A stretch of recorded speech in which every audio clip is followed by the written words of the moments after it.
Blind tennis was created in 1984 by Miyoshi Takai in Japan. Meanwhile, in Canada, the sport was unheard of. But in 2011, that was all about to change. I was watching TV and all of a sudden BBC was showing something that was happening in Britain.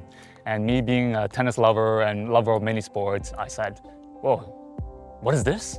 And it was visually impaired players, people that were playing tennis in a different way. And I found out nobody was offering this adapted sport for Canadians here.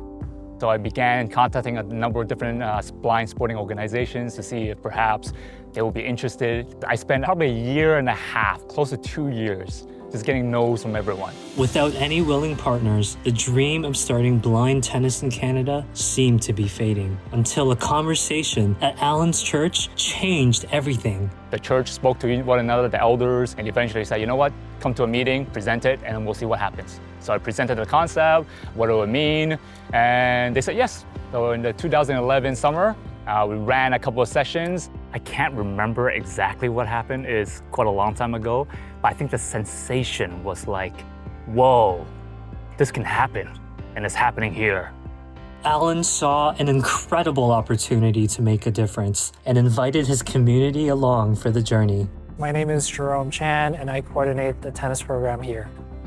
I played a lot of sports. I definitely played tennis as well. I would say that playing blind tennis is so different from just playing regular tennis. It's amazing to see everyone work together, and I just want to be a part of that. I became involved with this great organization through a former colleague of mine, Alan Ma.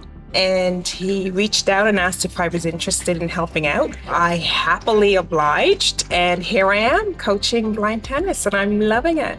I remember my first session really, really clearly. I went into the gym and then just everybody was playing, and it was really, really interesting because it's obviously the setup is a little different from how a normal tennis court is, but everybody just seemed so happy. Blind tennis is probably like one of the funnest things I've done to help out the community. And I think people that are either starting tennis or they're even just already a tennis player, I think it's great to help with the community. The volunteers, they make things work. They support us in every single sense. It's amazing what they do. With a small but passionate group of volunteers, they saw an opportunity to make a real difference. I really did not know what to expect before I came. I was picturing people who, like blind tennis, how does that work? Okay, great. Ready, position, Kathy. Ready, position. Here it comes, here it comes. To the left, to the left. You know what that saying is? Words matter. They really matter, right? So I can't say simple things like, okay, I want you to stand over here, right? Because that reference, it means very little to someone who is visually impaired. In sighted sports, we do a lot of demonstrations, right? So a coach or a more experienced player in a sport would demonstrate how the technique looks like. We couldn't do that. Through patience and dedication, the players not only learned to play the game, but found joy and excitement. My first time was wonderful.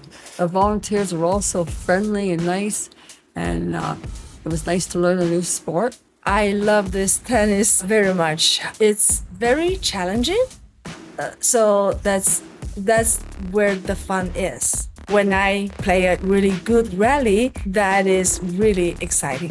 I guess I was a little bit nervous, but it was really fun, and I really enjoyed the experience in general. I was here in this very building, actually, and it was just really fun getting to meet everyone and getting to learn to play this great sport. And at the beginning, frankly, I'm not very interested with that because he couldn't get the tennis ball. Now he can hit the ball, he can serve, he can find lots of fun with this sport. The players were learning the game and having fun on the court, but they were also growing off of it as well. I think playing tennis and tracking the tennis ball helps tune your hearing for everyday things, such as when you're crossing an intersection, to listen where the cars are and where the cars are going. So I think it can be helpful in everyday life. Now I'm a little bit more confident when I drop something, and I feel more confident that I can find it, I can locate it. While it all started as a way to introduce the sport to Canada for both players and volunteers, it became more than just a sport. I think it's the community. It's the real connection with other blind friends in my community. We're doing our favorite sport together. It's actually all the water breaks. All the times when players and volunteers get together, mingling over a cup of tea, sharing some snacks, and hearing intergenerational story sharing, sitting down together, chatting during the water breaks is something I'm very, very fond of. I think it's just an incredible community of volunteers, of participants who really are just committed to the power of sport, committed to each other as a community, and to see how it has thrived and grown through the years, it's just amazing. Today, the volunteers and players at Toronto Blind Tennis continue meeting on a near weekly basis, and their doors are always open to having more people join the community. Come out and try it and see what it's like and meet the community. And, you don't have to be a pro. You don't have to be really great at it. Just come out and try it and you'll have fun. The feeling and sensation to be able to lift and hit that ball over the net and to hear it swivel and land on the other side is a beautiful thing. It's really a lot of fun, and I don't think really anybody should get hung up on the fact that the participants are either blind or visually impaired. It's just a welcoming group. For anyone who is blind and think they cannot play tennis the way we do in this program, come out and give it a try, right? You would be surprised at how, first of all, you'll meet great people, and everybody will help.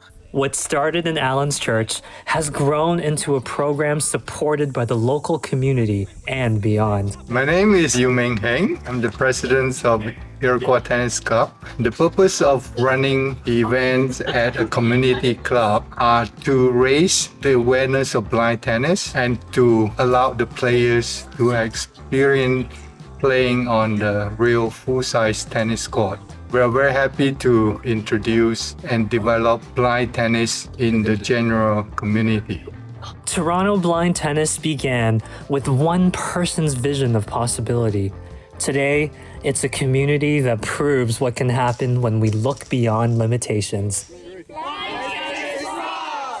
The quote on our website is something that's very dear to my heart. It's almost like a mantra that the person who came out to dim sum, she said to me back in 2011.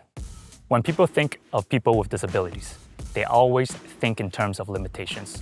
They never think about the possibilities. So to me, that really is a testament of what we do in Change Street Sport and Toronto Blind Tennis, right? So this has been close to my heart, and I think it resonates quite well through our organization.